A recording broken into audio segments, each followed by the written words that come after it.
Assalamualaikum warahmatullahi wabarakatuh. Salam sobat hobi bola. Perjalanan Miss Hilgers dan Eliano Reinders untuk mendapatkan kewarganegaraan Indonesia sepertinya bakal berjalan mulus dan berjalan lancar ketika pada hari Selasa kemarin tanggal 17 September 2024 dua komisi di DPR RI yaitu Komisi 3 dan Komisi 10 telah melakukan atau telah melangsungkan rapat kerja bersama dihadiri oleh Menpora, Menkumham, begitupun juga dengan PSSI yang diwakili oleh Sekjen PSSI mengenai pemberian kewarganegaraan kepada Miss Hilgers dan juga Eliano Reinders. Dan kedua komisi tersebut akhirnya telah menyetujui untuk memberikan persetujuan pemberian kewarganegaraan kepada Miss Hilgers dan Eliano Reinders ya. Jadi di hari Selasa kemarin tanggal 17 September kurang lebih sekitar jam 1 siang saya juga nonton langsung di YouTube-nya DPR RI yang memang melakukan siaran langsung mengenai rapat kerja tersebut yang diawali dengan rapat kerja yang dipimpin oleh Komisi 3 itu mengenai tadi pemberian kewarganegaraan kepada kedua calon pemain naturalisasi kita ya, yaitu Miss Hilgers dan juga Eliano Reinders, di mana di rapat kerja Komisi 3 itu Menpora menyampaikan sedikit profil dari kedua pemain tersebut dan juga sedikit kelebihan dari kedua pemain tersebut, begitupun juga dengan pertimbangannya apa untuk supaya kedua pemain tersebut itu menjadi warga negara Indonesia. Nah, ketika Menpora sudah menjelaskan kepada pimpinan dan kepada yang lainnya yang hadir di raker Komisi 3 tersebut, tentu alhamdulillah sangat lancar. Jadi begitupun pimpinan dan anggota yang lainnya, tidak ada pertanyaan lain, tidak banyak bertele-tele, tidak menye-menye, tidak ada babi bu, apapun itu. Akhirnya Komisi 3 pimpinannya langsung mengetuk dan setuju untuk memberikan pemberian kewarganegaraan kepada Miss Hilgers dan juga Eliano Reinders. Ini sangat luar biasa ya. Saya nonton kurang lebih tidak sampai 20 menit untuk rapat kerja di Komisi 3 ini. Dan setelah itu di hari yang sama 2 jam kemudian Komisi 10 melakukan hal yang sama juga, rapat kerja mengenai itu tadi pemberian kewarganegaraan kepada kedua pemain tersebut, dan juga ditambah dengan masalah-masalah yang dihadapi oleh Pekan Olahraga Nasional saat ini. Tetapi kita fokus ke pemberian kewarganegaraan Miss Hilgers dan Eliano Reinders di Komisi 10 sama sebetulnya seperti Komisi 3, yaitu Menpora kembali menjelaskan profil dari kedua pemain tersebut, kelebihannya apa dan pertimbangannya apa untuk menjadikan mereka harus menjadi warga negara Indonesia. Dan berbeda, nah ketika di Komisi 3 ini tidak ada pertanyaan yang lain-lain dan berlangsung cepat, nah di Komisi 10 ini tentu agak sedikit ya dibilang alot sih enggak ya, tetapi ada banyak pertanyaan juga. Dan tentu salah satu dari dua pemain itu hadir secara daring melalui Zoom, yaitu Eliano Reinders, sementara Miss tidak bisa hadir. Dan tentu Eliano Reinders pun kelihatan sangat agak-agak grogi juga ya, karena mungkin dia juga tidak terbiasa ditanya-tanya seperti itu oleh anggota DPR gitu. Begitupun juga ketika pemain naturalisasi sebelumnya Calvin Perdong, bahkan dia langsung datang ke Indonesia dan langsung ikut rapat kerja bersama DPR. Tentu dia juga mengatakan seperti itu ya, dia belum terbiasa dengan hal-hal seperti itu ditanya-tanya oleh anggota DPR, dan dia juga merasa nervous dan grogi ya. Eliano pun sama, walaupun dia hadir secara daring ya. Nah, pada dasarnya semua anggota Komisi 10, anggota DPR Komisi 10 itu setuju dengan pemberian kewarganegaraan kepada kedua calon pemain naturalisasi kita. Tetapi ada salah satu anggota DPR dari fraksi mana saya lupa, yang bernama Nuroji ini, dia setuju-setuju saja dengan pemberian kewarganegaraan ini, tetapi dia tidak merasa bangga gitu dengan timnas saat ini. Katanya dia seperti itu mengatakan ya.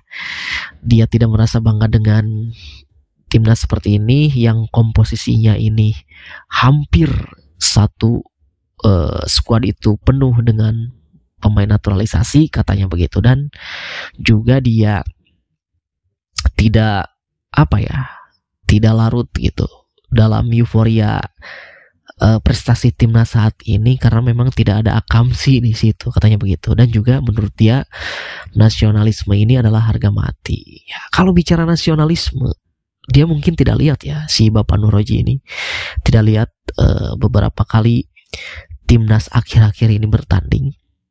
Salah satunya yaitu Il Capitano Jaiges, Sandy Walsh, bahkan seorang Martin Paes yang memang tidak ada darah Indonesia, itu nasionalismenya sangat tinggi ya. Bahkan ketika para pemain diaspora kita menyanyikan national anthem atau lagu kebangsaan sebelum bertanding, itu mereka benar-benar sangat-sangat menantikan momen itu gitu, karena mereka mempelajari lagunya, mendengarkan lagunya, walaupun secara artikulasi mungkin belum sempurna ya, tetapi mereka ada effort untuk memberikan ya segalanya untuk Indonesia gitu. Itu adalah suatu nasionalisme yang tinggi gitu. Jika dia mengatakan nasionalisme ini harga mati, ya lihat Sandy Walsh ketika dia akhir-akhir kemarin itu menikah dengan adat Jawa, itu kurang nasionalisme apa gitu. Bahkan pemain diaspora timnas U20 Jens Rappen, dia juga mempelajari Pancasila. Lalu juga para pemain diaspora lain mendengarkan lagu Tanah Air, walaupun secara lirik mereka belum hafal semua, tetapi mereka juga menantikan momen-momen sakral itu gitu. Itu kurang nasionalisme apalagi ya. Apalagi kalau ditanya soal di dalam lapangan, itu jangan ditanya lagi. Mereka benar-benar nasionalismenya sangat tinggi gitu ya. Tetapi ya itulah kehidupan, bukan hanya di timnas Indonesia saat ini, bahkan di kehidupan kita sehari-hari saja. Jika kita punya prestasi yang kita banggakan, orang-orang di sekitar kita mendukung dan mensupport, tentu ada aja salah satu orang di sekitar kita yang tidak suka dengan prestasi kita ya. Ya begitupun dengan timnas saat ini. Timnas yang sekarang sedang menuju bisa dibilang ini adalah generasi emas. Tentu ini adalah momen-momen emas timnas Indonesia saat ini. Ketika kita para pecinta timnas Indonesia, netizen, mendukung terus perjuangan timnas Indonesia, pasti ada aja yang tidak suka ya. Salah satunya itu tadi ya, salah satu anggota DPR Bapak Nuroji. Begitu pun juga akhir-akhir ini yang lagi ramai, Peter Gonta yang mantan dia, saya lupa lah, Peter Gonta itu mantan KBRI ya kalau tidak salah. Dia mengatakan bahwa para pemain diaspora kita itu memiliki paspor ganda. Lalu juga para pengamat-pengamat yang saat ini tidak setuju dengan program naturalisasi dan banyak mengkritik PSSI sekarang. Apalagi ada juga akun-akun media sosial di Instagram yang membahas tentang roadmap dan lain-lain bla bla bla, itu segala macam, nggak tahu lah saya. Nah, ketika timnas saat ini dan PSSI sekarang ini satu jalan dan benar-benar berjalan dengan baik saat ini, dan di bawah kepemimpinan Bapak Erick Thohir yang mungkin saat ini baru menginjak 1 tahun, ya kita harus sabar dulu menunggu, karena proses pembinaan itu butuh waktu. Jadi sekarang yang harus dibenahi ya timnas dulu dari atas lalu ke bawah, seperti itu ya. Bahkan ketika sebelum era keemasan ini, di era kegelapan PSSI dan era kegelapan timnas sebelumnya, orang-orang ini tuh pada kemana ya? Mereka tuh pada di mana gitu? Mereka bahkan ketika saat timnas era kegelapan tidak ada yang mengkritik PSSI, tidak ada yang mengkritik timnas harus bermain seperti apa. Tetapi giliran sekarang mereka pada muncul ya itulah mereka pelakunya gitu. Karena saat ini mereka tidak bisa, mohon maaf ya, mereka tidak bisa titip pemain, mereka tidak bisa menitipkan pemain ke timnas, mereka tidak bisa mengintervensi pemain, mengintervensi pelatih, mengintervensi wasit dalam tanda kutip. Bahkan mereka tidak bisa bermain dalam hal mafia bola mungkin, ya. Karena itu mereka tidak suka dengan kemajuan sepak bola Indonesia saat ini, ya seperti itu. Jadi ya anggap sajalah itu sebagai ujian bagi timnas Indonesia untuk menuju ke Piala Dunia 2026 ini. Nah, tentu setelah proses dari Komisi 3 dan Komisi 10 ini, masih ada 4 tahap lagi yang harus dilalui oleh Miss Hilgers dan juga Eliano. Nah, setelah ini kedua pemain itu akan dilanjutkan ke sidang paripurna DPR yang rencananya akan dilaksanakan tanggal 19 hari Kamis besok. Lalu setelah dari paripurna dilanjutkan ke Menteri Sekretaris Negara Mensesnek untuk mendapatkan tanda tangan dari Presiden, Kepres atau keputusan Presiden.